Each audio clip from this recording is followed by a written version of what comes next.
Indiana rental laws outline the rules in the state regarding lease agreements and eviction.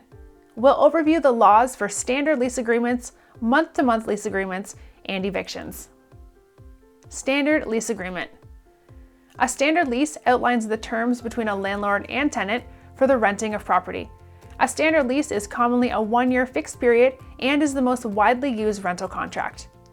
Month-to-month lease. A month-to-month lease is an agreement between a landlord and tenant that renews automatically every month.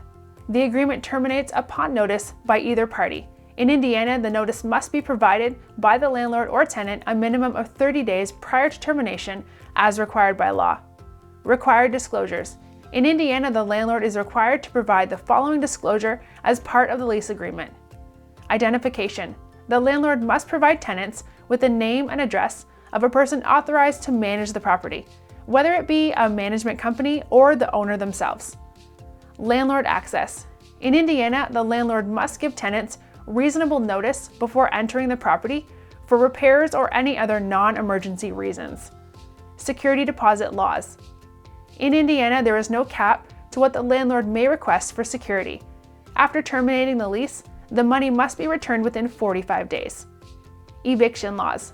There is one legally accepted cause for eviction in Indiana: non-payment of rent.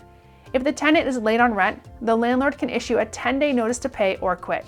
This gives the tenant 10 days to pay the rent in full along with any penalties, or vacate the property. If they do neither, the landlord may be forced to seek an eviction from the court.